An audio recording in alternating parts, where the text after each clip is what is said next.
Comparison with regional countries اگر آپ کر لیں، کیا فرق کیا ہے؟ دیکھو، جب آپ صحیح فیصلہ کرتے ہیں آپ کا دماغ بھی بہترین فیصلے کرتا ہے۔ میں آپ کو مثال دیتا ہوں، کووڈ میں سیم ریس، ایک ہی ماحولیات، ایک ہی ویدر اور ڈی این اے تقریباً ایک سا، آپ نے کامیابی حاصل کی اور برابر کے ملک کے اندر بے انتہا اموات ہوئی۔ کیوں؟ کیا فرق ہے؟ فرق صرف یہ تھا کہ آپ نے ڈیٹا بیس ڈیسیشن میکنگ کی، تیز ڈیسیشن میکنگ کی، غریبوں کی فکر کی، یہ طے کر لیا کہ جناب ہم ٹوٹل لاک ڈاؤن نہیں کریں گے کیونکہ یہ غریب کا کیا حال ہوگا جو مزدور ہے۔ تو اللہ کا بھی تو رحم اسی بات پر آئے گا نا۔ اللہ پر رحم تو صرف اس بات پر تھوڑی آتا ہے کہ جی امیر ترقی کر گئے غریب رہ گئے۔ پھر آپ نے مسجدیں کھلی رکھی، اللہ سے آپ التجا کرتے رہے، دعا کرتے رہے، جناب یو پرفارمڈ ریمارکیبلی ویل۔ کیوں بھول جاتے ہو؟ یہ وہی پاکستان ہے، کوئی دوسرا پاکستان نہیں تھا، یہ آپ ہی لوگ تھے۔ ڈیٹا کی بنیاد پر آپ نے محنت کی اور کام کیا اور انٹلیکچوئل کام کیا، اور آپ کو اللہ تعالیٰ نے وہ راستہ دکھایا کہ آپ ترقی کریں۔ تو اسی طرح سے میں آپ سے یہ کہہ رہا ہوں کہ قومیں انٹلیکچوئل ریسورس سے بنتی ہیں، اور انٹلیکچوئل ریسورس میں آپ سے کہہ رہا تھا کہ 2 کروڑ 20 لاکھ بچے آؤٹ آف سکول ہیں۔ اچھا کیا کیا جائے ان کا؟ مجھے فکر ہے، آپ کو فکر ہونی چاہیے، کیونکہ یہ اگر انسکلڈ لیبر بنتی جائے گی تو یہ بوجھ بن جائے گا۔ جو یوتھ بلج ہے آج آپ کا، یہ کل کو برڈن کے ساتھ آئے گا۔ تو لہٰذا آگے کی سوچ کے اندر ایک آپ نے کام کیا، انٹلیکچوئل سکلز دے رہے ہیں، مگر یہ ان کو دے رہے ہیں جو کم سے کم کتاب اٹھا کر تھوڑا سا پڑھ لیتے ہیں۔ ان بیچاروں کا تصور کیجئے جن کو ہم نے پڑھنے کی صلاحیت نہیں دی، اور ریجنل کنٹریز کے ساتھ کمپیریزن کر لو، کیونکہ یہ مستقبل کی قوم ہے۔ یہ بچے یہ 2035 کی آپ کی ذمہ داری ہے، 2030 کی آپ کی ذمہ داری ہے۔ فگرز کیا ہیں؟ India, Bangladesh, Sri Lanka 98 to 100% enrolment in primary schools, Pakistan 68% enrolment. Out of the box thinking کہاں سے لاؤں میں جب کی، مگر بتا رہا ہوں آپ کو ایک راستہ۔ جب علماء کو ہم نے کووڈ کے اندر انوالو کیا تو علماء اور مشائخ نے یہ کہا کہ جناب اگر آپ کو برک اینڈ مورٹر اسکول چاہیے، بنانے میں بڑا ٹائم لگتا ہے، ہماری مسجدیں فجر سے ظہر تک خالی ہیں، وہاں پڑھوائیے۔ اور آپ کو بتاتا ہوں کہ چیزیں کتنی تیار ہیں۔ خیبر پختونخوا اور پنجاب میں، شاید خیبر پختونخوا میں تو کچھ عرصے سے ہو رہا ہے، پنجاب میں شاید شروع ہو رہا ہے یا شروع ہونے والا ہے، کہ جو پیش امام ہے اس کو 25,000 روپے اپراکسیمیٹلی مہینہ دیے جاتے ہیں۔ اچھا جب گورنمنٹ دے بھی رہی ہے تو گورنمنٹ اس کو ایڈ بھی کرے اس بات پر کہ بھائی ہم تمہیں 2-4 ہزار روپے اور دیتے ہیں، تم بچوں کو پڑھا دو۔ تو یہ بغیر out of the box thinking کے پاکستان کا یہ مسئلہ حل نہیں ہوگا۔ چائنا نے جب اپنے بیماروں کے لیے فکر کی تو اس نے کہا یہ 5 سال کا ڈاکٹر بڑا مشکل ہے، میری قوم بیمار ہے، تو اس نے 6 مہینے کے بیئر فٹ ڈاکٹرز کو زمین پر اتارا کہ جاؤ لوگوں کی صحت کا علاج کرو۔ تو لہٰذا میں آپ سے یہ کہہ رہا ہوں کہ آئی ٹی اور بڑی اچانک چیزیں بدل رہی ہیں۔ ڈاکٹر ضیاء صاحب آپ واقف ہیں، لوگوں کو واقف کرنا میرا اور آپ کا کام ہے۔ یہ جو انڈسٹریز بیٹھے ہیں ان کو بتانا میرا اور آپ کا کام ہے۔ میں نے کیا کام کیا فی الحال کہ عورتوں کی پارٹیسپیشن آئی ٹی سیکٹر میں سب سے آسان، سب سے اچھی۔ آئی ٹی کرتا کیا ہے اور یہ جو اے آئی ہے کرتا کیا ہے؟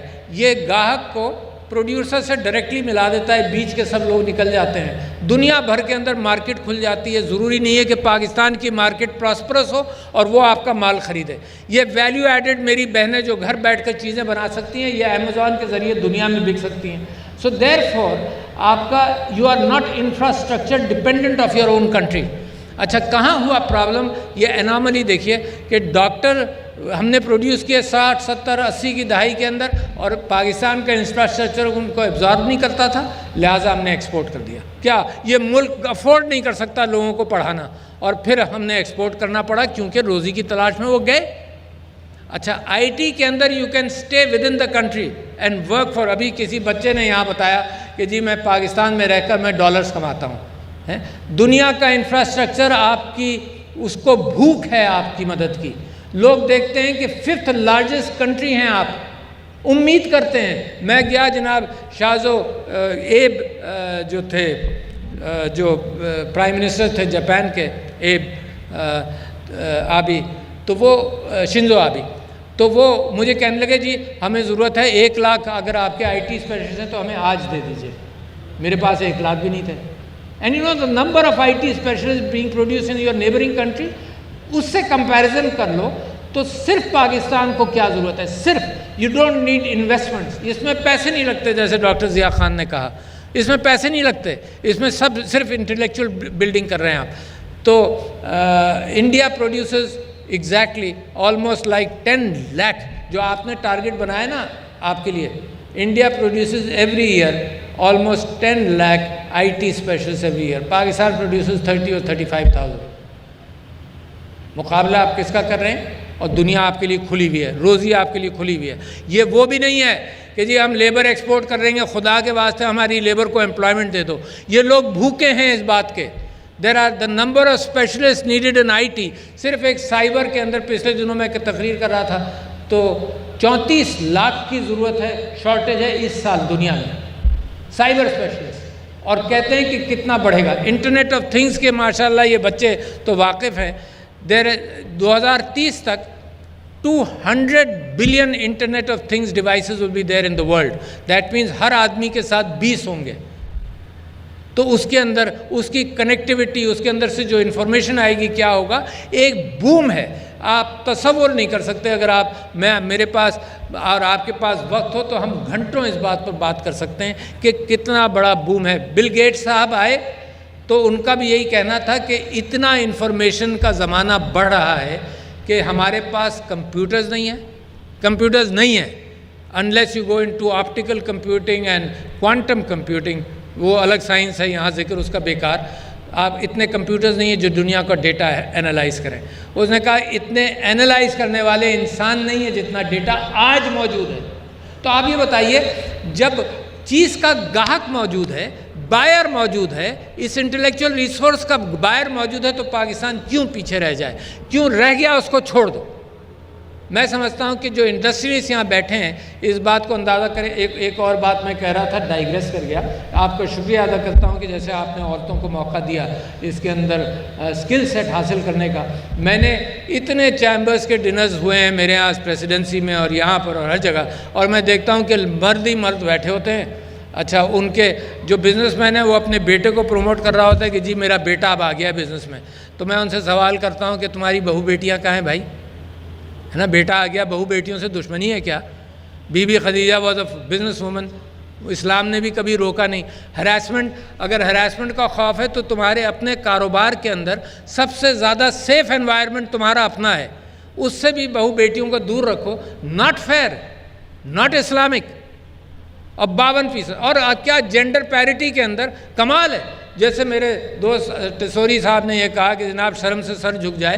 کمال ہے. یہ وہ قوم جس کی وراثت کا ذکر 1400 سال پہلے ہوا. یہ وہ قوم جس نے دنیا کے اندر 1400 سال پہلے عورت کو وراثت دی، جبکہ انگلینڈ میں عورت was the property of her husband until 1902.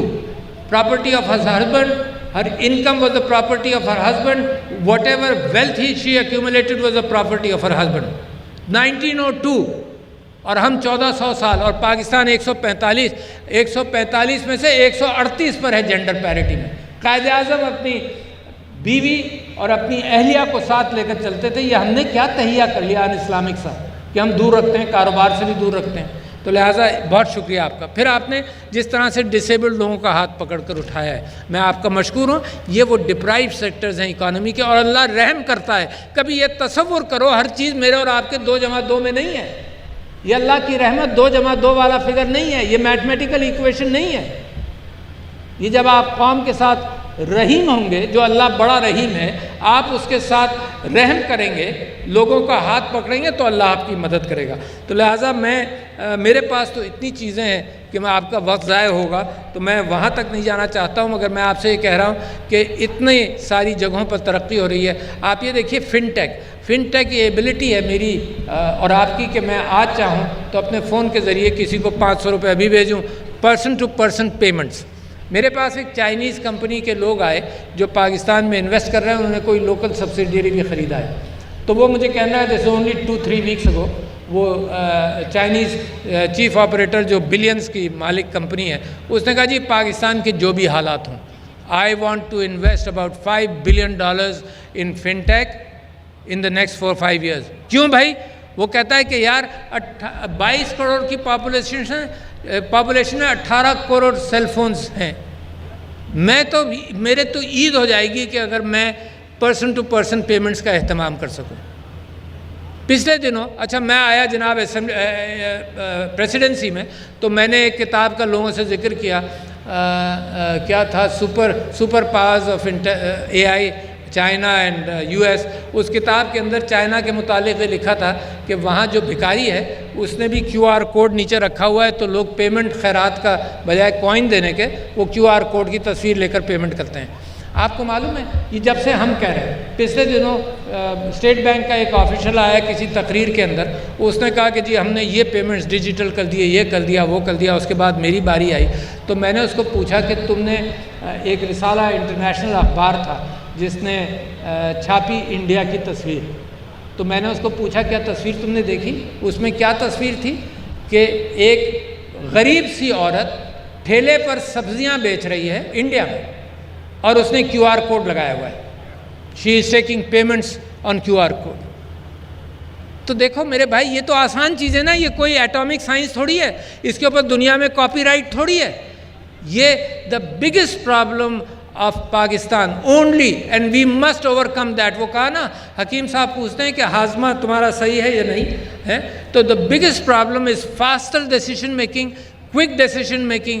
جو چیز یار ITs کے زمانے میں چیزیں تو اتنی تیزی سے بڑھتی ہیں کہ اگر آپ نے صرف یہ معاملہ حل کر لیا تو میں سمجھتا ہوں کہ پاکستان کے اندر بہترین تبدیلی آئے گی۔ تو خواتین و حضرات، میرے پاس باتیں کرنے کو بہت زیادہ ہیں، آپ کا وقت قیمتی ہے، مگر میں آپ سے التجا کرتا ہوں اور آپ سے دعا کی گزارش کرتا ہوں۔ نمبر 1، پاکستان کے اندر جو مشکل وقت ہے اس کے اندر جمہوریت کا ساتھ مت چھوڑنا، اس کو پکڑ کر رکھیں۔ Under no excuse you let go of this is the most important. میں نے آپ سے کہا ڈیسیشن میکنگ مشاورت سے ہوگی۔ ڈیسیشن میکنگ کے سقراط کے زمانے سے اس نے کہا کہ جی انسان کو 3 چیزیں چاہیے، ایک ذہانت کے اعتبار سے شورا بینہم جو قرآن کے اندر آیا، اس نے کہا تجارت، اور تیسرے اس نے کہا تھائموس اور پیشن یہاں بہت، تجارت کا امکان بہت، مگر شورا بینہم جو ہے اس کو مت چھوڑنا، کیونکہ بہت بڑا سیٹ بیک ہو جائے گا پاکستان کو۔ ایک مرتبہ یہ شورا بینہم والی چیز اگر چھوڑی بہت نقصان ہے۔ تو لہٰذا be alert, the responsibility is yours.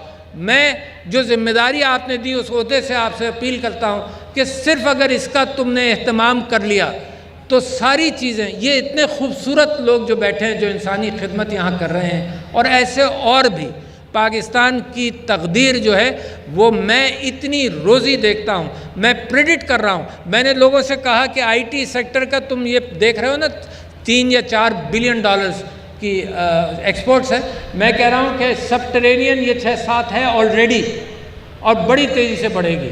تو بزنس مین بھی انویسٹ کریں، but don't lose hope in your country.